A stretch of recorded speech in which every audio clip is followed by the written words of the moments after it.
الحمد لله والصلاة والسلام على سيدنا محمد وعلى آله وأصحابه أجمعين. الحمد لله والصلاة والسلام على سيدنا محمد وعلى آله وأصحابه أجمعين. أما بعد فأعوذ بالله من الشيطان الرجيم. بسم الله الرحمن الرحيم. ربنا هب لنا من أزواجنا. اولاد اللہ کی ایک عظیم الشان نعمت ہے اور ہر مرد عورت کی فطرتی چاہت اور خواہش ہے.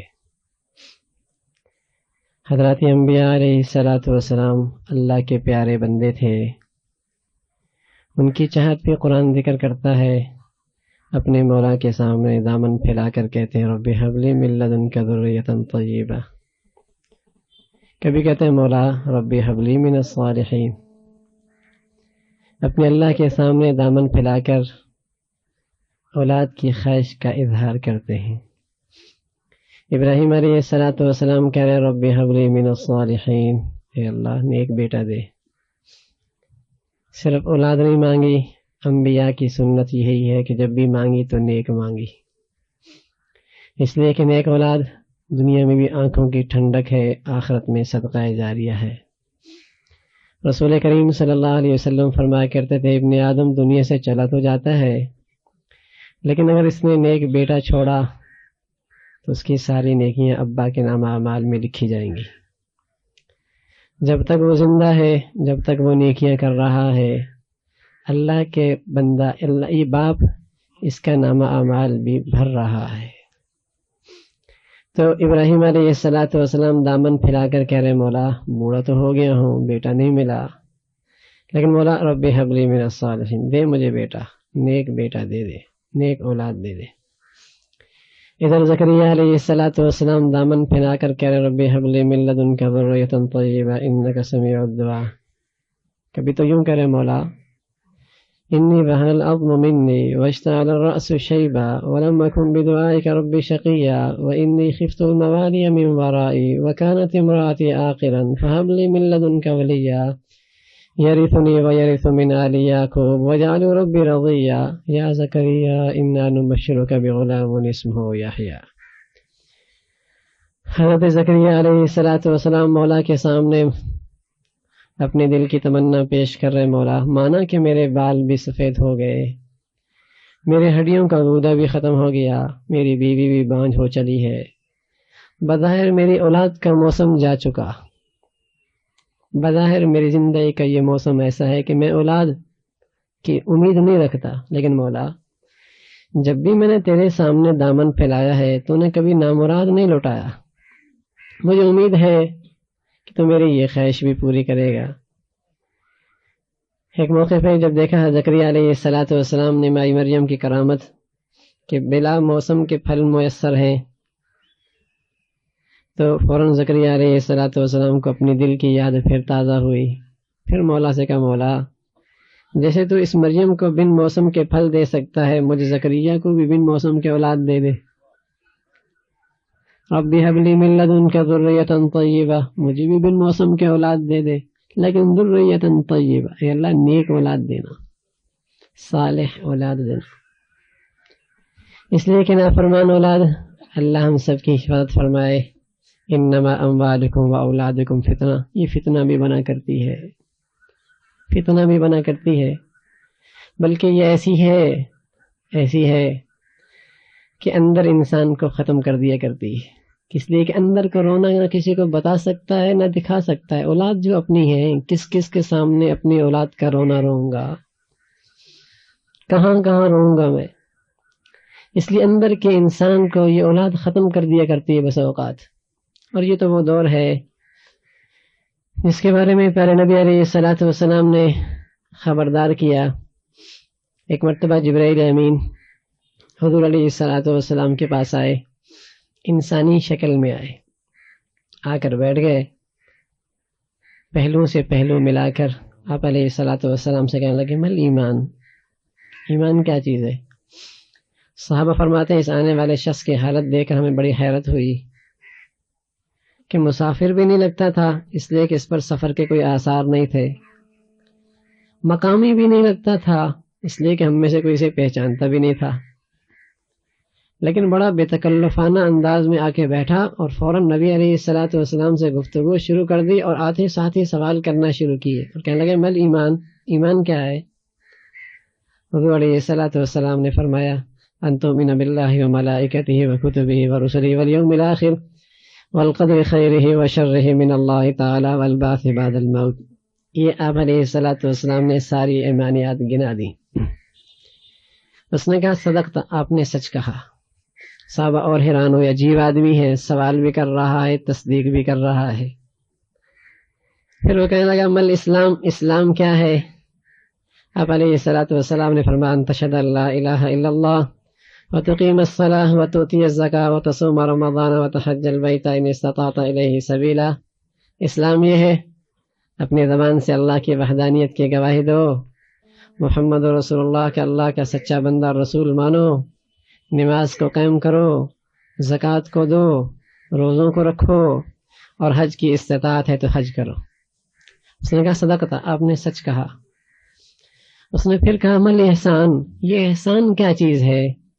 حضور علیہ الصلوۃ والسلام نے فرمایا ان تعبد اللہ کأنک تراہ فإن لم تکن تراہ فإنہ یراک. ارے احسان یہ ہے کہ اللہ کے سامنے یوں اللہ کی اطاعت کرو جیسے تم اللہ کو دیکھ رہے ہو. بازار کی عبادت تجارت ہے، یوں کرو جیسے اللہ دیکھ رہا ہے. گھر کی عبادت میاں بیوی کے ساتھ تعلق ہے، یوں کرو جیسے اللہ دیکھ رہا ہے. مسجد کی عبادت نماز ہے، یوں کرو جیسے اللہ دیکھ رہا ہے. عہدے اور منصب پر عبادت یہ ہے کہ امانت اور دیانت خیانت نہ کرو، امانت اور دیانت کا خیال رکھو. وہاں کی عبادت یہ ہے، یوں کرو جیسے اللہ دیکھ رہا ہے. ان تعبد اللہ کأنک تراہ فإن لم تکن تراہ فإنہ یراک.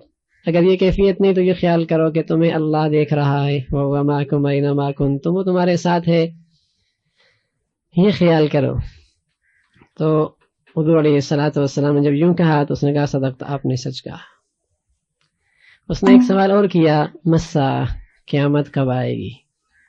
حضور علیہ الصلوۃ والسلام فرمایا مل مسئول اعلم من السائل. میاں جس سے پوچھا جا رہا ہے وہ پوچھنے والے سے زیادہ اس کے متعلق نہیں جانتا. میں اپنی اصلی بات یہ جو بتانا چاہ رہا تھا وہ یہ ہے. اس نے کہا ما علامتها، قیامت کی علامات کیا ہیں؟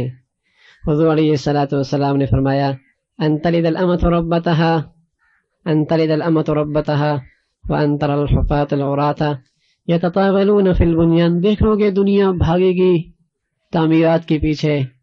وہ کبھی بکریوں کے چرواہے، ان کے پاس بھی اتنی دولت آئے گی کہ بڑے بڑے محلات اور کوٹھیاں اور بڑے بڑے عمارتیں بنانے میں ایک دوسرے سے آگے بڑھیں گے. وہ کسی زمانے کے اندر جن کے پاس پہننے کے لیے چپل نہیں تھی، پہننے کے لیے لباس نہیں تھا، وہ بھی تعمیرات میں ایک دوسرے پہ فخر کرنے لگیں گے.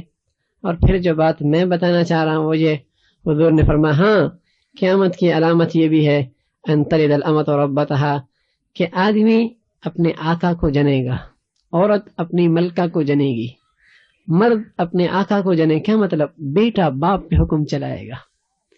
ماں جیسی بیٹی، ماں جس کا بیٹی سے خاص تعلق ہوتا ہے، وہ بیٹی جو اپنی ماں سے سب سے زیادہ مانوس ہوتی ہے، وہ بھی اپنی ماں پر جری ہوگی، وہ بھی اپنی ماں کی نافرمانی کرے گی، وہ بھی اپنی ماں کو جواب دے گی، وہ بھی ماں کی خلاف ورزی کرے گی، وہ بھی ماں سے یہ بھی کہے گی بکواس بند کر، الیاذ باللہ. ہاں ایسا دور آئے گا. فرمایا ہاں ان تلد الامۃ ربتها، کہ لوگ اپنے آقاؤں کو جنے. جیسے آقا اپنے غلام پہ حکم چلاتا ہے، بیٹا اپنے باپ پہ یوں حکم چلائے گا، بیٹی اپنے ماں پہ یوں حکم چلائے گی. اس لیے میرے دوستو، نیک اولاد اللہ کی بہت بڑی عطا ہے، اللہ کی بہت بڑی نعمت ہے. اس لیے مسلمان اولاد کے آنے سے بہت پہلے اپنی زبانوں پر یہ الفاظ لایا کرتے تھے ربنا ہب لنا من ازواجنا وذریاتنا قرۃ اعین.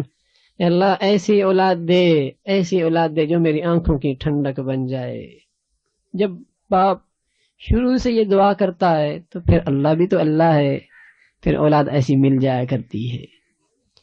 جب شروع سے آغاز سے یہ دعائیں شروع ہو گئیں اور پھر اللہ سے اسی انداز کے ساتھ زندگی گزارتا رہا، پھر اللہ نے وہ اولاد دی جو اپنے ماں باپ کے لیے فخر کا سامان بنی، نجات کا ذریعہ بنی. ہاں ایک واقعہ لکھا ہے کتابوں کے اندر اس کی حقیقت کہاں تک ہے، لیکن ہے بڑا سبق آموز۔ نہر کے کنارے کنارے جانے والا ایک شخص، اسے نہر کے اندر سے ایک سیب نظر آیا، اس نے وہ سیب کھا تو لیا، پھر اسے احساس ہوا کہ یہ نہر میں آنے والا سیب کسی باغ کا ہوگا، کسی باغ کے مالک کا ہوگا، اور میں اس کی اجازت کے بغیر یہ کھا رہا ہوں۔ احساس ہو گیا، انہی قدموں کے نشانات پر پھر لوٹا، باغ پہنچا، دیکھا کہ ایک باغ کی کچھ شاخیں لہریں نہر کے اوپر پڑ رہی ہیں، خیال کیا کہ اسی باغ کا یہ پھل ہوگا۔ اندر چلا گیا، مالک کو پوچھا، مالک سے ملاقات ہوئی، کہا یوں ہوا بھائی، میں نے یوں سیب کھا لیا، اللہ کے لیے مجھے معاف کر دے۔ لیکن وہ باغ کا مالک، اللہ نے بڑی دولت دے رکھی تھی، باغ جیسے خوبصورت، باغ جیسی زراعت دے رکھی تھی، لیکن دولت نے اس کی آنکھوں کو اندھا نہیں کیا تھا، بلکہ اللہ نے اسے دل کی بصیرت پھر بھی دے رکھی تھی۔ وہ آنکھوں سے بھی دیکھتا تھا، لیکن دل کی بینائی اس کی بہت تیز تھی، دل کی آنکھوں سے بھی پہچان لیا کرتا تھا انسان کی قیمت وہ پیسوں سے، دولت سے، مال سے، گاڑی سے، عہدے اور منصب سے نہیں لگایا کرتا تھا، وہ انسان کی قیمت اس کے کردار، اس کے اخلاق، اس کی ایمانیات کی بنیاد پہ لگایا کرتا تھا۔ اس نے جب دیکھا کہ یہ نوجوان ایک سیب کی خاطر واپس لوٹا اور مجھ سے معافی مانگ رہا ہے، قیمتی انسان لگتا ہے، اس نے کہا اللہ کے لیے معاف کر دے۔ کہا نہیں معاف کرنا۔ کہا کیا چاہتا ہے تو اس کے لیے؟ میں خدمت کے لیے تیار ہوں، اس باغ کے لیے جتنا چاہے گا اس باغ کی خدمت کروں گا۔ اس نے کہا نہیں، میرا معاوضہ تو اس سے بڑھ کر ہے۔ کہا بتا، اس کے لیے بھی تیار ہوں۔ کہا میری ایک بیٹی ہے جو آنکھوں سے اندھی ہے، کانوں سے بہری ہے، زبان سے گنگی ہے، ہاتھ پاؤں سے محروم ہے، میں چاہتا ہوں کہ تو اس سے شادی کر لے، تب تیرا جرم معاف کروں گا۔ نوجوان نے سر جھکایا اور تھوڑی دیر کے بعد جواب دیا، کہنے لگا میں نے اپنے دل سے پوچھا یہ دنیا تو دنیا ہے، کیسی بھی ہوگی گزر جائے گی۔ کل قیامت میں معاشر کے میدان میں مولا نے پوچھ لیا کہ بتا یہ سیب بغیر کسی کی ملکیت کے تو نے کھایا، مالک کی اجازت کے بغیر کھایا؟ اس کا میرے پاس کوئی جواب نہیں بن پائے گا، اس لیے مجھے یہ برداشت ہے، ساری زندگی اس جیسی بچی کے ساتھ گزار سکتا ہوں، لیکن اپنے مولا کو ناراض نہیں کر سکتا۔ یہ خوف بڑی نعمت ہے میرے دوستوں، قسم خدا کی اگر یہ نصیب ہو جائے آخرت کا تو یہ غلط بات ہے کہ بہت مشکل ہے گناہ چھوڑنا، بہت مشکل ہے آج کی سوسائٹی پہ دین پہ چلنا، بہت مشکل ہے آج حیا کی زندگی گزارنا، بہت مشکل ہے بیٹیوں کو حیاداری کی زندگی اپنانے کے لیے ان کو ایسا ماحول میسر کرنا، بہت مشکل ہے کہ بیٹوں کو اچھے ماحول میں لانا۔ ارے یہ سب باتیں اس لیے ہیں کہ آخرت کی زندگی آنکھوں کے سامنے نہیں ہے، معاشر کے میدان میں رب کے سامنے کھڑے ہونے کا تصور صحیح نہیں ہے۔ ہاں سوسائٹی کا ڈر ہے، ہاں معاشرے کا ڈر ہے، بلادری کا خوف موجود ہے، ارے اللہ کا خوف کیوں نہیں ہے؟ ایک موقع پر رسول کریم صلی اللہ علیہ وسلم کا ایک صحابی معاویہ رضی اللہ تعالیٰ عنہ ایک خط لکھا اپنی اماں کی طرف، اماں عائشہ صدیقہ رضی اللہ تعالیٰ عنہ کی طرف، کہ اماں حضور تو چلے گئے، مجھے کچھ رہنمائی کر دیں، کچھ ایسی نصیحت فرما دیں کہ میں اپنی ساری زندگی میں اس کو اپنا معمول بنا لوں۔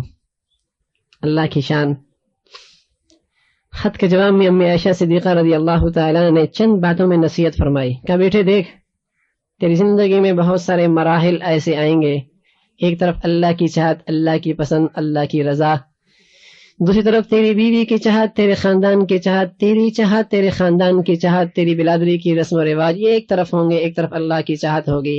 یہ تیری زندگی کا امتحان ہوگا۔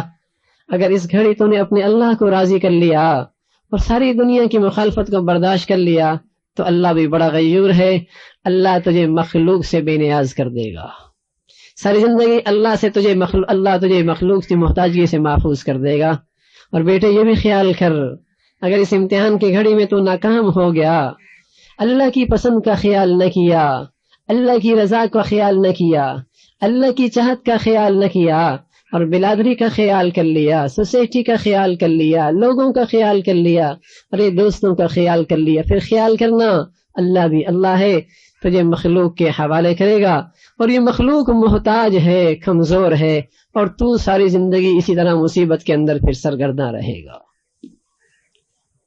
تو اس نوجوان کے دل کے اندر اللہ کے خوف کا چراغ جل رہا تھا، جس چراغ نے اسے آخرت کی ساری تصویر دکھا دی۔ ارے معاشر کے میدان میں یفر المرء من اخیہ وامہ وابیہ وصاحبتہ وبنیہ لکل امرئ منہم یومئذ شأن یغنیہ، ابا بھی گیا، اماں بھی گئی، بہن بھی گئی، سبھی گیا۔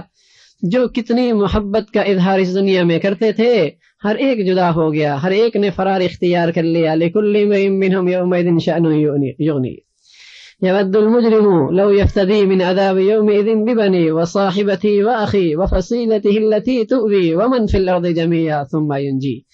اس نوجوان کے اندر کے چراغ نے آخرت کی ساری کہانی دیکھ لی۔ جس دن مجرم تمنا کرے گا، اے مولا مجھے بچا لے، میری اولاد کو جہنم میں جھونک دے، ہاں اللہ مجھے بچا لے، میری بیوی کو جہنم میں جھونک لے میرے بدلے میں، اللہ مجھے بچا لے، میرے ابا کو جہنم میں جھونک دے، مجھے بچا لے، اللہ وفصیلتہ التی تؤوی، میرے سارے خاندان کو جہنم میں جھونک دے، مجھے بتا دے۔ ومن فی الارض جمیعا، مولا جتنا دنیا میں انسان چلنے والا ہے سب کو جہنم میں ڈال تو ڈال، مجھے بچا لے۔ یہ اللہ کا خوف کا چراغ اسے آخرت کی ساری تصویر دکھا رہا تھا۔ اس نوجوان نے کہا نہ مجھے ساری زندگی اس عورت کے ساتھ رہنا برداشت ہے، لیکن میں اپنا جرم معاف کرانا چاہتا ہوں، تو اللہ کے لیے مجھے معاف کر دو۔ اس نے کہا ٹھیک ہے۔ اللہ کی شان شادی ہوئی، اور اس شادی کے بعد پھر اللہ نے جب پہلے دن ملاقات ہوئی، آنکھ بھی سلامت، کان بھی سلامت، قوت گویائی بھی سلامت، ہاتھ بھی سلامت، پاؤں بھی سلامت۔ اسے حیرت ہوئی، میرے سامنے تو کچھ اور علامات بتلائی گئیں، یہاں تو کچھ اور ہی معاملہ ہے، خوبصورت بھی ہے، خوبصیرت بھی ہے۔ سسر کے پاس گیا، یہ کیا مہاجرہ ہے، یہ کیا مسئلہ ہے؟ اس نے کہا سچ یہ ہے کہ جب تیری تقوی والی زندگی میں نے دیکھی، میری زندگی کے اندر ایک تڑپ تھی کہ میری بیٹی کے لیے کوئی نیک متقی شخص آ جائے۔ مجھے یوں لگا تیرا یہ آنا اللہ کا بھیجنا ہے، اس لیے کہ میری بیٹی وہ تھی جس نے ساری زندگی کی آنکھ سے کسی غیر محرم کو نہیں دیکھا تھا، اس نے ساری زندگی کس غیر محرم سے گفتگو نہیں کی تھی، اس کے کانوں نے غیر محرم کی گفتگو نہیں سنی تھی، اس رات غیر محرموں کی طرف نہیں بڑھے تھے، وہ غیر محرموں کی طرف ان پاؤں سے چل کے نہیں گئی تھی۔ اس لیے میں نے کہا وہ اندھی بھی ہے، وہ گنگی بھی ہے، وہ بہری بھی ہے۔ میں بھی چاہ رہا تھا ایسی بیٹی کے لیے کوئی ایسا ہی نوجوان ملے۔ سبحان اللہ، جب بیوی ایسا ہے، شوہر ایسا، پھر اللہ بھی تو ہے نا۔ اللہ نے پھر بیٹا دیا عبد القادر جیلانی رحمۃ اللہ علیہ جیسا۔ ہزاروں لاکھوں کروڑوں آدمی کی زندگی اس شخص سے بدلی ہے۔ ہاں، نیکی کی دعا کیجیے، اللہ مجھے اللہ نیک اولاد دے دے۔ اپنی زندگی سنواری ہے تاکہ میرے گود میں پلنے والی اولاد نیک ہو۔ اماں اپنے سینے کا دودھ بچے کی طرف منتقل نہیں کرتی، اندر کے جذبات بھی منتقل کرتی ہے، اندر کا حیا بھی منتقل کرتی ہے، اندر کا اللہ کا عشق اور محبت بھی منتقل کرتی ہے، اندر کا ایمان بھی منتقل کرتی ہے، اندر کی سوچ بھی منتقل کرتی ہے۔ ارے جیسے اماں ہے، جیسے ابا کا گھر کا کردار ہے، اولاد اس کی تقلید کرتی ہے، اولاد اسے اپنا نمونہ بناتی ہے۔ ابا دیکھ رہا ہے، بچہ دیکھ رہا ہے، معصوم سی آنکھوں سے دیکھ رہا ہے، اپنے معصوم سے دل و دماغ سے سوچ رہا ہے ابا رات کی تنہائیوں میں کس کے سامنے گڑ گڑا رہا ہے، اس سجدوں میں کس کے سامنے پڑا ہے، میرا ابا کون سی کتاب کھول کے مزے اور لطف لے کر تلاوت کر رہا ہوتا ہے، یہ کیسے سلیقے سے گھر پہ آتا ہے۔ کبھی میں نے بلند آواز سے ابا کی زبان سے آواز نہیں سنی، اماں کی زندگی میں نے دیکھی، یہ ابا کی اطاعت ایسی کرتی ہے۔ کیا چیز ہے جو ان کے درمیانی محبت بھری زندگی ہے، وہ کیا دولت ہے کہ رات کی تنہائیاں انہیں اللہ کے سامنے جھکاتی ہیں۔ بچہ، یہ معصوم بچہ گھر کا یہ خوبصورت کردار دیکھتا، ارے نہیں، وہ آنکھوں سے دیکھ کر اوجل نہیں کر دیتا، اس کے دل و دماغ میں یہ کردار نقش ہو رہا ہے، یہ خوبصورت زندگی نقش ہو رہی ہے، اس کا اندر کا کردار بن رہا ہے، اس کے اندر کے جذبات سنور رہے ہیں، ارے اس کا مستقبل بن رہا ہے۔ یہ گھر کی زندگی سے اولاد بنا کرتی ہے۔ ہاں، آپ نے ایک بہت زندگی کا بہترین فیصلہ کیا اپنے اولاد کے لیے، اچھے ادارے میں بھیج دیا، اچھے اساتذہ کی خدمت میں بھیجا، لیکن ذمہ داری ختم نہیں ہوئی. گھر کا کردار بہت اہم ہے، گھر کی زندگی بہت اہم ہے، اماں کی زندگی بہت اہم، ابا کی زندگی بہت اہم ہے. میرے دوستو یہ دیکھو نا، اللہ نے قرآن کے اندر ماں باپ کا تذکرہ کیا ہے. ام کنتم شہداء اذ حضر یعقوب الموت اذ قال لبنیہ ما تعبدون من بعدی قالوا نعبد الہک و الہ آبائک ابراہیم و اسماعیل و اسحاق الہا واحدا ونحن له مسلمون.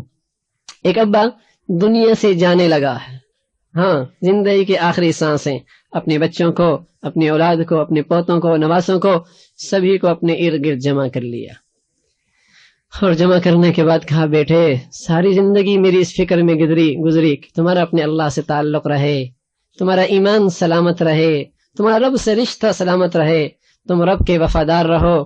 میری زندگی کی آخری سانس ہے، نہ جانے میں کب اس جہان سے اس جہان منتقل ہو جاؤں، میں لیکن تمہارے بارے میں بڑا فکر مند ہوں، میں اطمینان چاہتا ہوں.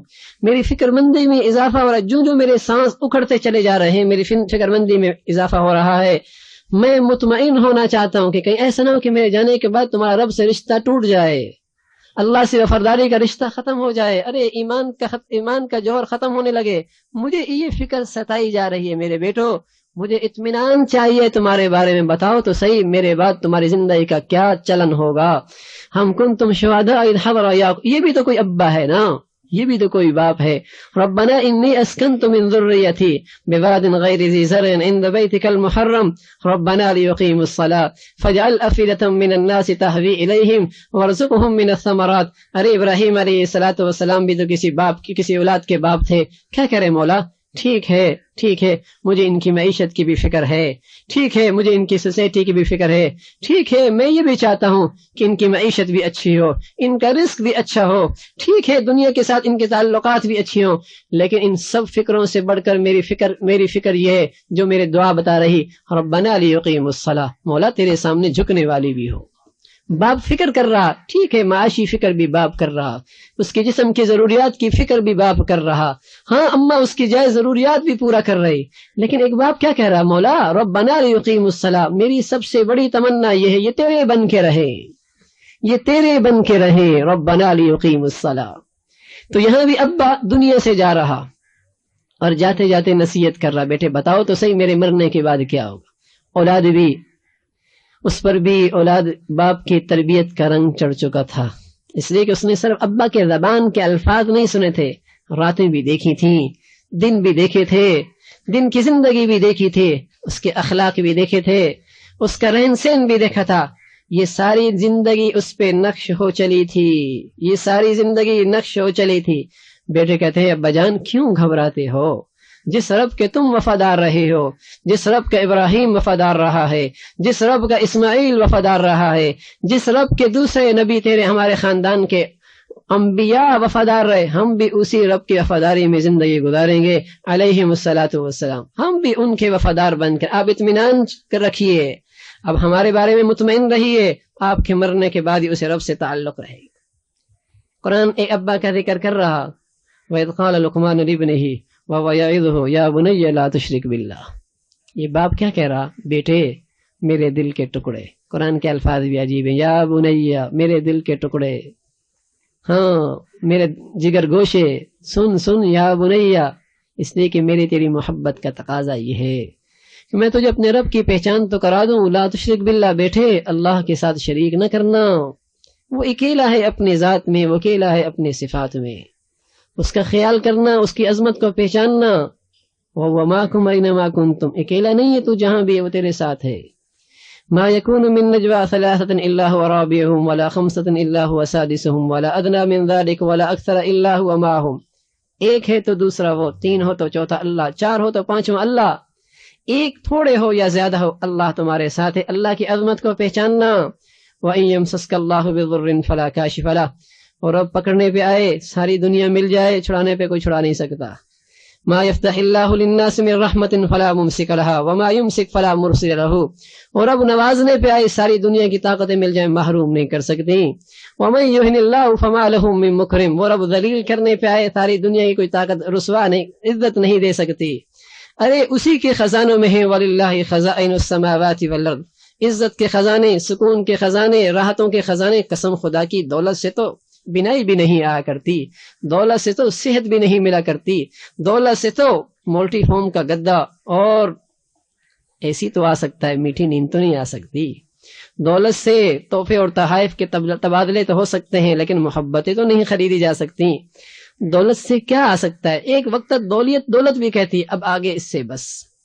اس لیے فرمایا دیکھ اللہ ہے، وَلِلَّهِ خَزَائِنُ السَّمَاوَاتِ وَالْأَرْضِ، اس کے پاس خزانے ہیں، ان الحکم الا للہ، اسی کا فیصلہ چلتا ہے۔ واللہ یحکم لا معقب لحکمہ، وہ اکیلا ہے، جب وہ فیصلہ کر لے دنیا کی کوئی طاقت اس کے فیصلے کو رد نہیں کر سکتی۔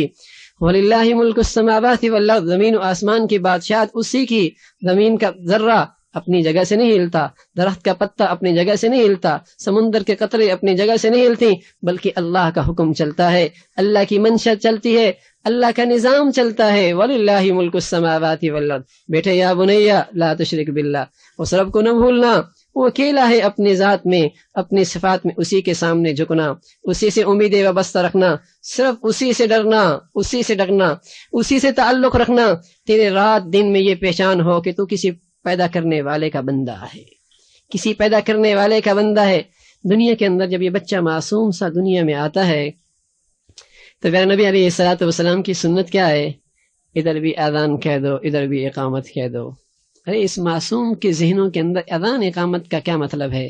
نہ اللہ کی عظمت ابھی سے دل و دماغ میں بیٹھا دو، اس معصوم سے دماغ میں، معصوم سے دل کے اندر نقش کرا دو کہ ارے اس کائنات کا ایک رب ہے، اس رب کی تحت زندگی تو نے گزارنی ہے، اس رب کائنات کا کوئی خالق ہے، اس کے تحت تو نے زندگی گزارنی ہے، اس کائنات کا کوئی مدبر ہے، تو نے اس کی مان کی زندگی گزارنی ہے۔ یا بنیا لا تشرک باللہ ان الشرک لظلم عظیم، شرک نہ کرنا، اس کی ذات میں صفات میں کسی کو شریک نہ کرنا۔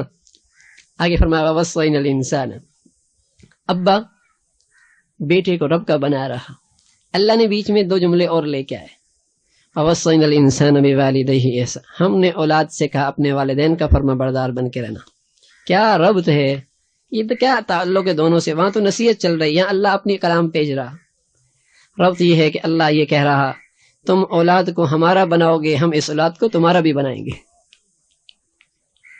نہیں بناؤ گے تو پھر یہ اولاد کہے گی ہمارا ابا بوڑھے ہو گئے، اب یہ اولڈ ہوم میں چلا جائے، ہماری نیندیں خراب نہ کرے، ہمارا سکون برباد نہ کرے، ہماری زندگی کی لطف اندوز زندگی کو خراب نہ کرے۔ پھر یہ کہے گی اولاد جاؤ اسے بھینگ دو اولڈ ہوم میں، اب گھر میں رہنے کے قابل نہیں ہے۔ لیکن جب تم نے اسے رب کا بنایا تو یہ کہے گا ابا کی زندگی میرے لیے سر کا تاج ہے، میرے اماں کے قدموں کی طرح جنت ہے۔ پھر وہ اعزاز سمجھے گا اطاعت کو، خدمت کو۔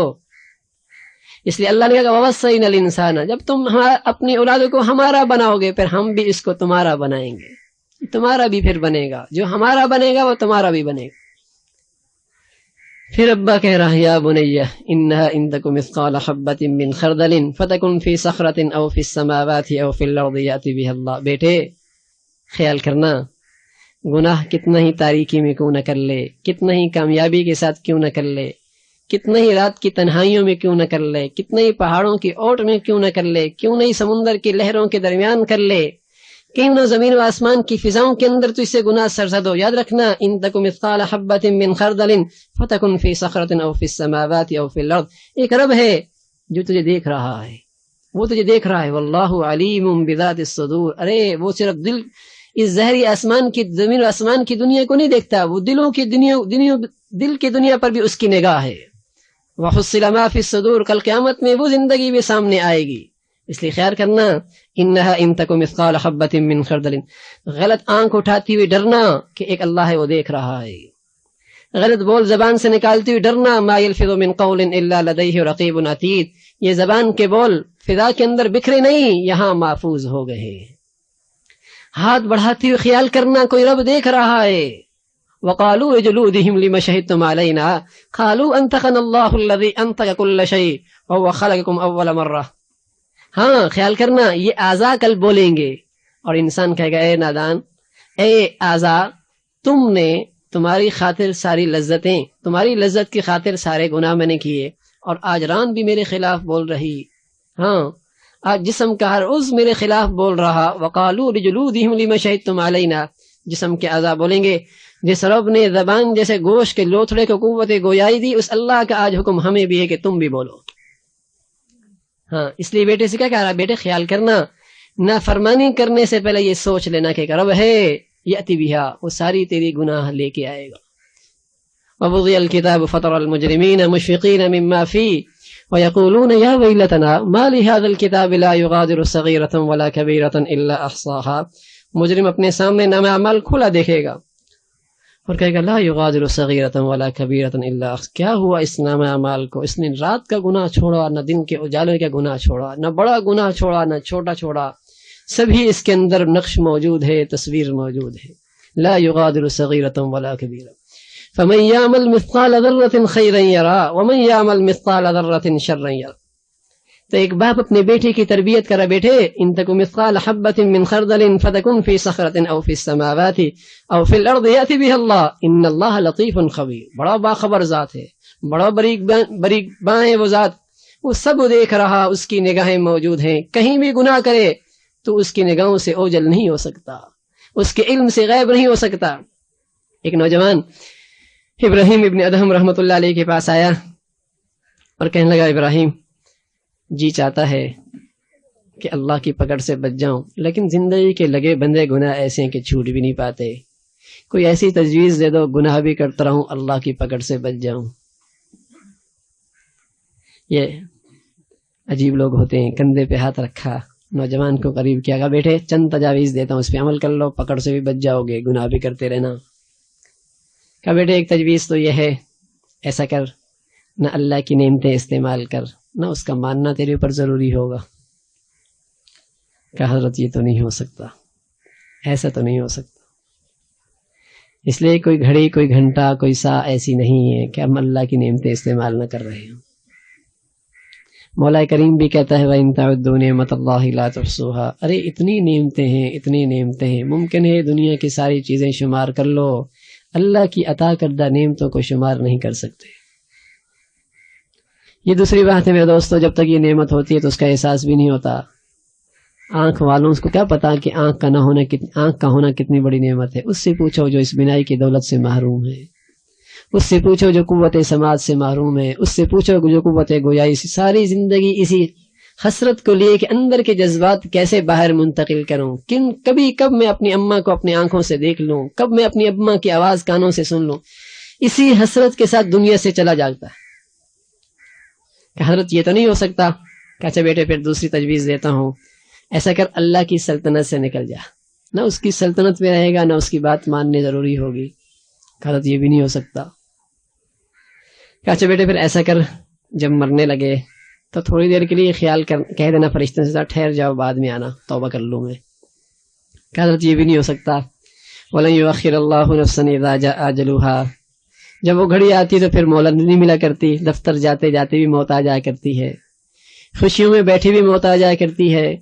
ارے نہ جانے یہ بازار کیا لینے کے لیے گئی تھی، پتہ چلا کہ لاش اس کی واپس آ رہی ہے. ہاں چلتے چلتے پتہ چلتا ہے کہ دماغ کی رگ پھٹ گئی، دنیا سے چلا گیا. کل ہم ایک جگہ رات کو بیٹھے تھے، بتا رہا تھا یہ خاتون رات کو سوئی، صبح اٹھی پتہ چلا مردہ ہے. یہ زندگی ہے. ارے کیا پاپڑ بیل رہے ہیں ہم اس دنیا میں، کیا طویل منصوبے بنا رکھے ہیں، اپنی زندگی سے زیادہ لمبے منصوبے بنا رکھے ہیں، اپنی زندگی سے زیادہ لمبی تدبیریں اور منصوبے سوچ رکھے ہیں. کیا پتا کل کی خبر کا. صحابی رسول فرمانے لگے اذا اصبحت فلا تنتظر المساء واذا امسيت فلا تنتظر الصباح. میاں صبح کر تو خیال کر، پتہ نہیں شام آئے گی نہیں آئے گی. شام کر تو خیال کر صبح آئے گی یا نہیں آئے گی. حضور علیہ الصلوۃ والسلام فرما رہا ہے تمہارا زندگی کے بارے میں یہ تصور ہے، قسم خدا کی میرا تصور یہ ہے کہ اگر ایک طرف سلام کرتا ہوں تو یقین نہیں ہوتا دوسری طرف سلام کر سکوں گا یا نہیں. نبی کے یہ بول نہیں تھے، قسم خدا کی اندر کی حقیقت حال تھی کہ واقعی دنیا کی زندگی کے بارے میں یہی پیارے نبی کا تصور تھا. لیکن ہماری زندگی کے منصوبے بہت طویل ہیں. کہ حضرت ایسا تو نہیں ہو سکتا، اس لیے کہ زندگی کیا پتا کس گھڑی آتی ہے. کہ اچھا بیٹے پھر ایسا کر جب قبر میں چلا جائے تو کہہ دینا کہ اندر نہیں آ سکتے، منکر نکیر سے کہہ دینا اندر نہیں آ سکتے. کہ حضرت یہ بھی نہیں ہو سکتا. کہ اچھا بیٹے جب تیرے خلاف دفعہ لگ جائے جہنم کا، بولنا میں اندر نہیں جا رہا. کہ حضرت یہ بھی نہیں ہو سکتا. تو اب دیکھا حضرت نے کہ اب دل کی زمین سبز و شاداب قابل زراعت، بیج ڈالنے کے قابل ہو گئی، بیج ڈال دیا. کہ بیٹے جس اللہ کے ہم اتنے محتاج ہیں، پھر اس کی نافرمانی کرتے ہوئے حیا کیوں نہیں آتی؟ جب کھا اسی کے رہے ہیں، پی اسی کا رہے ہیں، اس کے بغیر کوئی چارہ نہیں ہے، تو پھر اس کی نافرمانی کرتے ہوئے کیوں حیا نہیں آتی؟ کیوں اس کی ناراضگی مول لے رہے ہیں؟ ارے دنیا کے ان بونے قسم کے حکمرانوں کو ناراض کر کے کوئی آدمی سکون سے نہیں رہ سکتا، تو احکم الحاکمین کی نافرمانی کر کے کون سکون سے رہ سکتا ہے؟ ممکن نہیں ہے یہ بات۔ اس لیے باپ اپنے بیٹے کو گناہ سے ڈرا رہا، بیٹے اللہ کی نافرمانی نہ کرنا۔ اس لیے گناہ اپنی زندگی میں اثر ضرور دکھاتا ہے۔ ہاں، خوشیوں بھری زندگی مصیبتوں کی زندگی بن جائے گی، سکون بھری زندگی بے سکونی کا نمونہ بن جائے گی۔ بیٹے اللہ کی نافرمانی نہ کرنا، اس کی کچھ سزا تو رب یہاں چکھاتا ہے، پوری سزا آخرت میں دیا کرتا۔ من یعمل سوءا یجز بہ، قسم خدا کی جو گناہ کرے گا اس کی سزا بھگتے گا۔ یہ دنیا اندھیر نگری نہیں ہے کہ گناہ کر لیا اور فراموش ہو گیا، نہیں، توبہ نہیں کی تو اس کی سزا ملے گی۔ کبھی تو فوراً ملتی ہے، کبھی کچھ زمانے کے بعد ملتی ہے۔ اس بچی نے بے پردگی جوانی میں کی، اللہ نے بڑھاپے میں اکیلا کر دیا اسے۔ اس نوجوان نے جوانی کے اندر اپنے شباب کو داغدار کیے، اللہ نے بڑھاپے میں اولاد نافرمان بنا دی۔ ملتی ہے سزا، یہ دنیا ہے۔ ایسی روشنی عطا فرماتا ہے، ایسی روشنی عطا فرماتا ہے جس سے اچھے اور بروں کے درمیان تمیز ہونے لگتی ہے، صحیح اور غلط کی تمیز ہونے لگتی ہے، حق اور ناحق کی تمیز ہونے لگتی ہے۔ یا ایھا الذین آمنوا ان تتقوا اللہ یجعل لکم فرقانا، ایمان والو اللہ کی نافرمانی زندگی سے نکالو گے، میں تمہیں دنیا میں ایک چیز دوں گا، تمہارے سینے میں فرقان پیدا کر دوں گا۔ جیسے یوم الفرقان یوم التقى الجمعان، بدر کے میدان کو اللہ نے فرمایا یوم الفرقان، فرقان کا دن، حق اور باطل کے درمیان فرق ہوا۔ قرآن کو اللہ نے کہا تبارک الذی نزل الفرقان، فرقان قرآن کو کہا اس لیے کہ حق اور باطل کے درمیان تمیز ہوتی ہے۔ ایسے مومن کے دل کے اندر جو گناہوں سے پاک زندگی گزارتا ہے، اللہ اس کے سینے میں ایک فرقان پیدا کرتا ہے جس سے اچھے اور بروں کی تمیز، صحیح غلط کی تمیز، اپنوں اور بیگانوں میں فرق، مخلص اور منافق کے درمیان تمیز اللہ نصیب فرمانے لگتا ہے۔ یا ایھا الذین آمنوا ان تتقوا اللہ یجعل لکم فرقانا، یہ دولت ملتی ہے۔ جب اس کی زندگی میں کوئی اجنبی چیز آتی ہے تو فوراً محسوس کرتا ہے اس روشنی کے بدولت یہ چیز میری زندگی میں خطرناک ہے۔ جیسے کہ آدمی بینا، آنکھوں کی بینائی رکھنے والا، گھر میں سانپ آئے تو پہچان لیتا ہے، قسم خدا کی کہتا ہوں اگر یہ دل کی بصیرت سلامت ہو تو گھر میں گناہ آتی یہ پہچان لیتا ہے، اسے چین نہیں آتا۔ جیسے کہ سانپ آنے کے بعد اسے چین نہیں آتا، ایسے گناہ آتی اسے بے چینی شروع ہو جاتی۔ اس لیے پیارے رسول صلی اللہ علیہ وسلم نے فرمایا من رآ منکم منکرا، جو تم میں سے منکر دیکھے، گناہ کو منکر سے تعبیر کیا۔ منکر کہتے ہیں اجنبی چیز، آدمی کو اجنبی چیز سے انس نہیں ہوا کرتا۔ میرے گھر کے اندر کوئی اجنبی آدمی داخل ہو، میں کھانے پہ بیٹھوں گا میری بھوک ختم ہو جائے گی، بسترے پہ لیٹا ہوں نیند ختم ہو جائے گی، میں سکون سے بیٹھا ہوں میری بے چینی شروع ہو جائے گی۔ ارے گناہ، ارے اجنبی شخص میرے گھر میں آیا، کہیں ایسا نہ ہو کہ میری اولاد کو نقصان پہنچائے، بیوی بچوں کو نقصان پہنچائے، مال کو نقصان پہنچائے، عزت کو نقصان پہنچائے، بے چین ہو جاتا تھا، بے چین بے چین۔ رسول کریم صلی اللہ علیہ وسلم فرمایا مومن جب ایمان کی زندگی سلامت ہو، اندر کی بصیرت زندہ ہو، اللہ نے گناہوں سے پاک زندگی نصیب فرما رکھی ہو، پھر اس کی زندگی میں منکر گناہ منکر بن کے آتا ہے، اسے چین نہیں آتا۔ اس کے بیٹی نافرمانی کر رہی یہ بے چین ہو جائے گا، اس کی اولاد نافرمانی کر رہی یہ بے چین ہو جائے گا، ارے اس کی بھوک ختم ہو جائے گی، اس کی نیندیں اڑ جائیں گی، میری بیٹی اللہ کی نافرمانی میرے گھر میں رہ کے کر رہی ہے، میرا بیٹا بھی نمازی میرے گھر میں رہ کے یہ گناہ کر رہا ہے، کہیں اللہ کی پکڑ نہ آ جائے۔ ارے سانپ کا نقصان کم ہے، اس گناہ کا نقصان سانپ، زہریلے سانپ سے زیادہ ہے، اس لیے کہ سانپ سے دنیا کی زندگی ختم ہوا کرتی ہے، ارے اس گناہ کی نحوست سے ایمان آخرت کی زندگی برباد ہو جایا کرتی ہے۔ اس لیے رسول کریم صلی اللہ علیہ وسلم فرمایا منکرن، یہ گناہ اجنبی ہے، مسلمان صاحب ایمان کبھی اس سے مانوس نہیں ہو سکتا۔ ہاں میں مانوس ہوں، میرا گھر گناہوں سے آج مانوس ہو چلا ہے، میری زندگیاں خوشیاں آج گناہوں سے مانوس ہو چلی ہیں، وہ اس لیے کہ آج وہ فرقان کی دولت دلوں میں نصیب نہیں ہے۔ جیسے ایک آدمی دہلی کے اندر، جب کوئی آدمی اندر داخل ہوتا تو طبیب لوگ پہلے دیکھتے ہی پہچان لیتے ہیں کہ یہ آدمی کو یہ مرض ہے، ماہر ہوا کرتے تھے، اور کسی کو اگر سانپ نے ڈسا ہوتا تو وہ انہیں نیم کے پتے کھلاتے، اور وہ نیم کے پتے بڑے مزے لے کر کھاتا۔ یہ مطلب نہیں کہ نیم کے پتوں کی کڑواہٹ ختم ہو گئی اور اس کے اندر مٹھاس آ گئی، یہ علامت ہوتی ہے کسی سانپ کا زہر چڑھا ہوا ہے۔ سانپ کا زہر چڑھا ہوا ہے۔ آہستہ آہستہ جب وہ سانپ کا زہر اترتا چلا جاتا تو نیم کو پتوں کی کرواٹ پھر آنا شروع ہو جاتی، اور جب مکمل طور پہ نیم کی کرواٹ واپس آ جاتی تو علامت ہوتی کہ سانپ کا زہر اتر گیا۔ تو قسم خدا کی گناہ کا زہر مجھے چڑھا ہوا ہے، میرے معاشرے پہ چڑھا ہوا ہے، اس لیے آج گناہوں کی کڑواہٹ محسوس نہیں ہوتی۔ ہاں، آج گناہوں کی کڑواہٹ محسوس نہیں ہوتی۔ جیسی یہ گناہوں کا زہر اترے گا، جیسی گناہوں کا یہ زہر میرے معاشرے سے، میرے گھر سے نکلے گا، پھر دیکھیے گناہ منکر ہی نظر آئے گا، پھر گناہ کی کڑواہٹ ہی محسوس ہوگی۔ پھر اماں اور ابا اپنی اولاد کو نافرمانی دیکھتی ہوئی، اس کو بے پردگی دیکھتی ہوئی، اسے بے حیائی کا لباس پہنتی ہوئی کہاں برداشت کر سکتے؟ ایک غیرت مند باپ اپنی بیٹی کو یہ لباس پہنتی ہوئی کہاں برداشت کر سکتا ہے؟ ایک غیرت مند صاحب ایمان کہاں برداشت کر سکتا؟ لیکن وہ زہر تو اترے۔ اس لیے ایک باپ اپنے بیٹے سے کہا، بیٹے دیکھ، گناہ نہ کرنا، یہ وہ مرض ہے کہ سب کچھ چلا جاتا ہے دل کی دنیا سے، یہ وہ گناہ ہے کہ پھر زنگ لگ جا کرتا ہے دل پر، پھر کچھ سمجھ میں نہیں آتا، پھر یہ باتیں انتہا پسندی کی لگتی ہیں، پھر کہتے ہیں یہ کیسا ممکن ہے بھائی کہ بیٹی اس سے بھی پردہ، پھر یہ سب باتیں مشکل لگتی ہیں، انتہا پسندی کی لگتی ہیں، رجت پسندی کی لگتی ہیں۔ ارے وہ دل کی دنیا سیاہ ہے، اگر وہ صاف ہوتی قسم خدا کی تو پھر اسی کے اندر انسانیت کی فلاح سمجھتا، اسی کے اندر فلاح سمجھتا، انہی احکام کے اندر اپنی نجات سمجھتا، اسی کے اندر اپنی خیر سمجھتا، اسی کو اپنی زندگی کا جسے کہے کہ نجات کا ذریعہ سمجھتا، انہی احکامات کو۔ لیکن شرط ہے کہ گناہوں کی زندگی پاک ہو تو پھر فرقان نصیب ہوگا، پھر صحیح اور غلط کے درمیان تمیز ہوگی، مخلص اور منافق کے درمیان فرق کر سکے گا، اپنوں اور بیگانوں کے درمیان تمیز کر سکے گا۔ اس لیے ابا نے بنیادی بات کی، بیٹے دیکھ، ان تکم مثقال حبۃ من خردل فتکن فی صخرۃ، گناہ نہ کرنا۔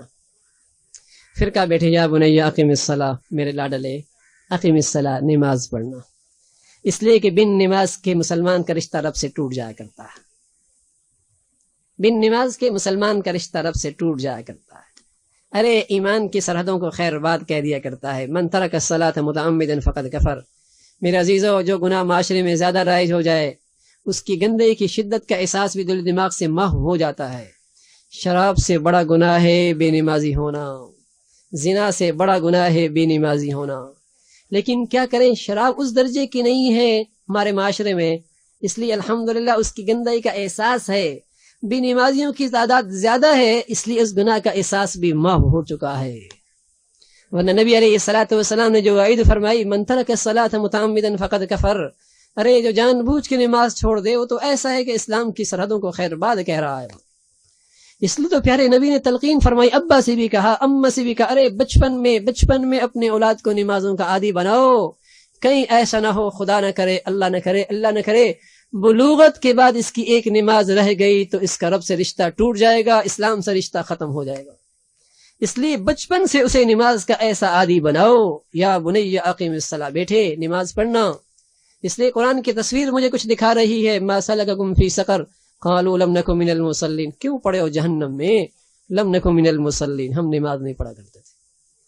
کون مسلمان ہے جو دنیا کی آگ کی طرف جاگتے ہوئے اپنے بیٹے کو دیکھے اور پھر بسترے پہ لیٹا رہے، پھر کھانے کے دسترخوان پہ بیٹھا رہے، پھر زندگی کام کاج میں مصروف رہے، پھر اپنے دفتری کاموں کو اپنی زندگی کی مصروفیت سمجھے؟ قسم خدا کی سب چیزوں کو چھوڑ کر اپنی اولاد کو اس آگ سے بچائے گا، اور جب تک مطمئن نہ ہو جائے دوسرے کام میں نہیں لگے گا۔ ارے میرا بیٹا آگ کی طرف جا رہا، ارے میرے دوستو، دنیا کی آگ کیا آگ ہے؟ نار اللہ الموقدہ، جہنم کی بھی تو آگ ہے۔ نار اللہ کی آگ، الموقدہ التی تطلع علی الافئدہ، جو جسموں سے نکل کر دلوں تک رسائی کیا کرتی ہے، جو جلد سے نکل کر دلوں تک جا پہنچتی ہے۔ نار اللہ الموقدہ، دنیا کی آگ مٹی ڈالنے سے بجھ جائے گی، پانی ڈالنے سے بجھ جائے گی، وہ اللہ کی آگ نہیں بجھا کرتی۔ ما سلککم فی سقر قالوا لم نک من المصلین، کیوں پڑے ہو جہنم میں؟ ہم نماز نہیں پڑھا کرتے تھے۔ اس لیے بیٹے یا بنی اقیم الصلاۃ، بیٹے نماز قائم کرنا، وامر بالمعروف ونہی عن المنکر، بیٹے خیر کا مبلغ بننا، نیکیوں کا داعی بننا، ہاں برائیوں سے روکنا، یہ تیری زندگی ہو، تیری زندگی کی تصویر یہ ہو، پتہ چلے کہ تو محمد رسول اللہ کا امتی ہے۔ تو پتہ چلے تو اسلام کا دائی ہے، تیرا کردار، تیرے اعمال، تیرے زبان کے بول اسلام کی طرف بلانے والے ہوں۔ تو بازار میں بیٹھے تو دنیا پہچانے کہ یہ مسلمان تاجر ہے، تو کسی سے ملے تو پتہ چلے کہ یہ مسلمان ہے، تیرا اخلاق بھی اسلام کی طرف بلا رہا ہو، تیرے معاملات بھی اسلام کی طرف بلا رہی ہوں، تیری خوشیاں بھی اسلام کی طرف بلا رہی ہوں، اور تیرے زبان کے بول بھی اسلام کی طرف بلا رہی ہوں۔ یا بنیا بیٹھے وَأْمُرْ بِالْمَعْرُوفِ وَانْهَ عَنِ الْمُنْكَرِ إِنَّ ذَلِكَ مِنْ عَزْمِ الْأُمُورِ۔ ہاں بیٹھے ہے کام یہ نصیب والوں کا۔ ہاں اس نام نہاد روشن خیالی کے دور کے اندر، اس تاریک اور ظلمت کے اندھیروں کے اندر دین کا دائی بننا، دین کا محافظ بننا، دین کا مبلغ بننا، خیروں کو پھیلانا، برائیوں کو روکنا معمولی کام نہیں، بڑے لوگوں کا کام ہے، نصیب والوں کا کام ہے، جن کی قسمت میں رب نے عزت کا تاج رکھ دیا، مقرر کر دیا، انہی کے نصیب ہیں کہ وہ اس فتنے کے دور کے اندر بھی خیر کے دائی بنتے ہیں۔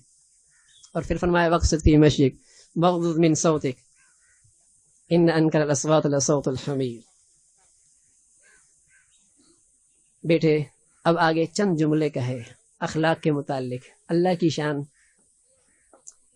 عقائد کے متعلق ایک جملہ، عبادت کے متعلق ایک جملہ، دین کی خدمت کے متعلق ایک جملہ، لیکن جب اخلاق کی بات آئی تو ایک جملہ نہیں، ایک جملہ نہیں، وقصد فی مشیک واغضض من صوتک، کئی سارے جملے لے کے آئے، ولا تمشی فی الارض، کئی سارے جملے لے کے آئے، تکبر نہ کرنا، تواضع اختیار کرنا، انکساری اختیار کرنا، گالے نہ کھولنا، زبان آواز کو پست رکھنا، اخلاق کے لیے کئی جملے لے کے آئے۔ ابا اپنے بیٹے کو سمجھا رہا، بیٹے انسان کی قیمت اخلاق سے بنا کرتی ہے، کردار سے بنا کرتی ہے، کپڑوں سے نہیں بنا کرتی، گاڑی سے نہیں بنا کرتی، ہاں عہدے اور منصب سے نہیں بنا کرتی، دولت سے نہیں بنا کرتی، بڑے گھر سے نہیں بنا کرتی، ان بڑھیا انسان بڑھیا اخلاق والا ہوا کرتا ہے، بڑھیا اخلاق والا بڑھیا انسان ہوا کرتا ہے۔ اس لیے بیٹھے اپنے اندر بلند اخلاق پیدا کرنا، پھر بڑا انسان بنے گا۔ اس لیے پیارے رسول صلی اللہ علیہ وسلم بھی فرمایا کرتے تھے اکمل المؤمنین احسنہم خلقا، بڑا ایمان والا بڑے اخلاق والا ہوا کرتا ہے، ہاں بڑے اخلاق والا۔ اس لیے بیٹے اخلاق کی قیمت پہچاننا، اس لیے کہ اچھے اخلاق والا ایک وہ شخص جو رات میں اپنے رب کے سامنے کھڑا ہے، دن میں روزہ رکھ رہا ہے، یہ اپنے بلند اخلاق کی وجہ سے اس نیکی کرنے والے سے بھی آگے بڑھ جائے گا۔ اخلاق کی قیمت کو پہچاننا، اس لیے زبان کے اندر عاجزی پیدا کرنا، تواضع پیدا کرنا، انکساری پیدا کرنا، بولوں کے اندر بھی اور پاؤں کے قدموں کے اندر بھی۔ ولا تمشی فی الارض مرحا، بیٹے کیا کرے گا تکبر کی چال چل کے؟ زمین کو تو نہیں پھاڑ سکتا نا، پہاڑوں کی چوٹیوں تک تو نہیں پہنچ سکتا۔ تواضع اچھی لگتی ہے انسان کو۔ منہا خلقناکم وفیہا نعیدکم ومنہا نخرجکم تارۃ اخری، مٹی سے ہم نے اللہ نے پیدا کیا، مٹی کے اندر رب لٹائے گا۔ ارے مٹی والی خوبیاں ہی پیدا کر لو اپنے اندر تو اچھے انسان بن جاؤ گے۔ منہا خلقناکم، مٹی کے اندر ایک خوبی ہے، وہ نیچے رہا کرتی ہے، اوپر آئے تو لوگ جھاڑ دیا کرتے ہیں اور برا بھلا بھی کہتے ہیں۔ ارے انسان تجھے بھی نیچا پن، تواضع، انکساری، جھک کے رہنا اچھا لگتا ہے، بڑا بنے گا لوگوں کی نظروں سے گر جائے گا، لوگوں کی نظروں سے گر جائے گا۔ ارے مٹی کی خوبی دیکھنا، کوئی چیز گرا تو اپنے اندر جذب کر لیتی ہے، چھپا لیتی ہے۔ ارے تو بھی دوسروں کے عیب چھپا لیا کر، اپنے عیب پہ نظر رکھا کر۔ بہت ہو چکا ہمارے گھروں کے اندر دوسروں کے عیبوں کے تذکرے ہو رہے ہیں، اپنے عیب پہ غور کرو، اپنی کہانی دیکھو، اپنے آئینے کے اندر اپنی تصویر دیکھو، مت اپنے آئینوں کے اندر دوسروں کی تصویریں دیکھو۔ ہاں فرمایا مٹی کی خوبی پیدا کر لو، سب کو چھپا لیتی ہے۔ اور مٹی کے اندر ایک خوبی ہے کہ ایک دانہ ڈالو تو کئی دانے واپس کرتی ہے۔ ہاں دینے کے بجائے، لینے کے بجائے دینے والی خوبی اپنے اندر پیدا کرو۔ اب تو بیوی بھی کہتا ہے یہ میرا حق ادا نہیں کرتا، شوہر کہتا ہے یہ میرا حق ادا نہیں کرتا، اولاد بھی کہہ رہا ہے یہ میرا حق ادا نہیں کر رہا، آقا رعایا بھی کہہ رہا ہے یہ حکمران ہمارا حق ادا نہیں کر رہا، وہ بھی کہہ رہا ہے یہ ہمارا خیال نہیں کرتے۔ ہر شخص اپنا حق مانگ رہا، اسی کسی کو نہیں مل رہا۔ ارے اسلام تو کہتا ہے دینے والے بنو، سب کو مل جائیں گے، سب کو مل جائے گا۔ ہاں یہ بھی کہ میں اس کا حق ادا کر دوں، میں اس کا خیال کر لوں، میں اس پر احسان کر لوں، پھر سب کے حقوق ادا ہو جائیں گے۔ ہر شخص اپنے اپنے مانگے گا تو کچھ نہیں ملے گا۔ فرمایا مٹی کی خوبی پیدا کر لو، اور مٹی کے اندر ایک خوبی ہے جو ہم سب کے لیے ضروری ہے۔ کیا مٹی کے اندر کوئی چیز ڈالو تو آہستہ آہستہ اس کی تربیت کرتے کرتے پروان چڑھاتی ہے۔ اچھا استاد وہ ہے جو اپنی شاگردوں کی تربیت کرے، اچھا ماں باپ وہ ہیں جو اپنی اولاد کی تربیت کر سکے، ہاں اچھا مربی وہ ہے جو اپنے ماتحتوں کی تربیت کر سکے، اچھا معلم وہ ہے جو اپنے طلباء کی تربیت کر سکے، ارے خاندان کا بڑا اچھا وہ ہے جو اپنے خاندان کے دیے گئے لوگوں کی تربیت کر سکے، سربراہ اچھا وہی ہے جو اپنے ماتحتوں کی تربیت کر سکے۔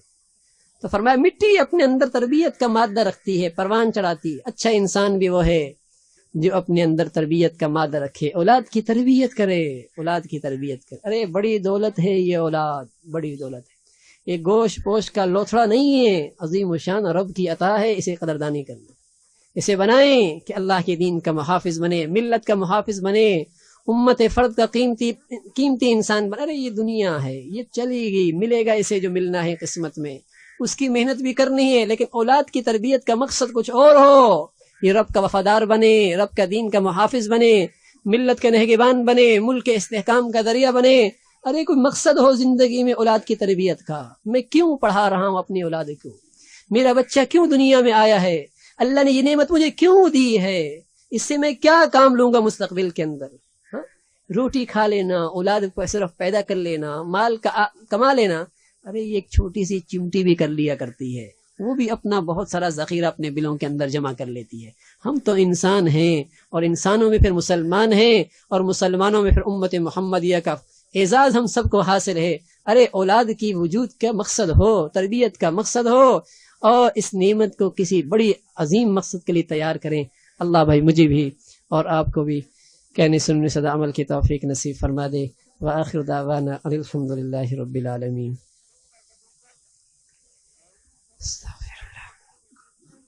الحمد للہ رب العالمین والصلاة والسلام علی سیدنا محمد وعلی آلہ واصحابہ اجمعین۔ اللہم لک الحمد کلہ ولک الشکر کلہ، اللہم لک الحمد کلہ ولک الشکر کلہ، اللہم لک الحمد کلہ ولک الشکر کلہ۔ اے اللہ جو کچھ کہا سنا عمل کی توفیق نصیب فرما دے، ایمان والی، سکون والی، چین والی، راحت والی، عزت بھری زندگی نصیب فرما۔ اے اللہ اپنا تعلق نصیب فرما، اپنی رضا نصیب فرما، اپنی محبت نصیب فرما۔ مولا جیسی تو چاہتا ہے ویسی زندگی نصیب فرما، مولا اپنی رضا والی زندگی نصیب فرما، اپنی رضا والی موت نصیب فرما۔ اے اللہ اپنی پسند والی زندگی نصیب فرما، اپنی پسند والی موت نصیب فرما۔ مولا کل قیامت میں حشر میں اپنے پسندیدہ لوگوں میں ہم سب کو شامل فرما۔ اے اللہ ہماری اولادوں کو نیک اور صالح فرما، ان کو اپنا بھی اپنے والدین کا فرما بردار بنا۔ مولا اولادوں کی آزمائشوں سے محفوظ فرما، اولادوں کے دکھوں سے محفوظ فرما۔ اے اللہ اولادوں کی نافرمانیوں سے محفوظ فرما، مولا اولادوں کی امتحانوں سے محفوظ فرما۔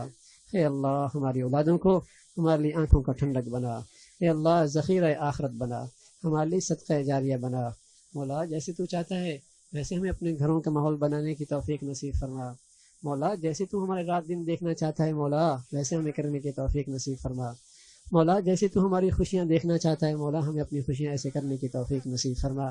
مولا جو جیسے ہمارے معاملات دیکھنا چاہتا ہے مولا ہمیں ویسے کرنے کی توفیق نصیب فرما۔ اے اللہ ہمیں اولادوں کی تربیت دین کے مطابق کرنے کی ہمت اور توفیق نصیب فرما۔ مولا آج تک جو کوتاہیاں ہوئی ہیں اپنی رحمت سے معاف فرما دے۔ اے اللہ آج تک جو غلطیاں ہوئی ہیں مولا اپنی رحمت سے معاف فرما دے، آئندہ اپنی فرما برداری والی زندگی نصیب فرما۔ اے اللہ جو ادارے ہیں تربیت کے، تعلیم کے، مولا انہیں اور آباد فرما۔ اے اللہ اس کے متعلقین کو، اے اللہ جس کے اندر محنتیں کر رہے ہیں، اے اللہ جو ایک اچھی سلسلہ اس سوسائٹی کے اندر، ماحول کے اندر، معاشرے کے اندر قائم کر رکھا ہے، مولا ان کی ہمتوں کو اور بلند نصیب فرما، ان کی ہمتوں کو اور اے اللہ بلندیاں نصیب فرما، ان کی ہمت کو اور قوت نصیب فرما۔ اے اللہ تو ان کی مدد اور نصرت فرما، ان کی مشکلات کو آسان فرما۔ اے اللہ اپنی رحمت سے، اپنے کرم سے انہیں دنیا آخرت کی خوشیاں نصیب فرما۔ اے اللہ جس محبت سے انہوں نے ہمیں بلایا ہے مولا اس کے بدلے میں تو انہیں اپنی محبت نصیب فرما، اپنی رضا نصیب فرما، اپنا تعلق نصیب فرما۔ اے اللہ ہم سب کی زندگی میں برکت نصیب فرما، صحتوں میں برکت نصیب فرما، مولا رزق میں برکت نصیب فرما، اولادوں میں برکت نصیب فرما۔ مولا ہر قسم کے گناہوں سے سچی توبہ کی توفیق نصیب فرما، ہمارے جسم کے ہر عضو کو گناہوں کی نجاستوں سے پاک فرما۔ مولا اپنی دین کی خدمت کے لیے قبول فرما، مولا جیسے چاہتا ہے ویسے ہمیں استعمال فرما۔ اے اللہ دنیا میں بھی عزت کی زندگی نصیب فرما، موت بھی عزت والی نصیب فرما، کل قیامت میں معززین میں شامل فرما۔ مولا ہمارے ملک کو استحکام نصیب فرما، اس کو ہر قسم کے اندرونی بیرونی خطرات سے محفوظ فرما۔ مولا ساری امت مسلمہ کے حال پہ رحم فرما، عالم اسلام کی حفاظت فرما۔ مولا دنیا بھر کے اندر جو بھی جہاں کہیں بھی تیری دین کی خدمت اخلاص سے کر رہا ہے، جو تیرے ہاں مقبول ہیں، سب کی حفاظت فرما، کام کرنے والوں کی مدد و نصرت فرما۔ وصلی اللہ علی سیدنا محمد وعلی آلہ واصحابہ اجمعین برحمتک یا ارحم الراحمین۔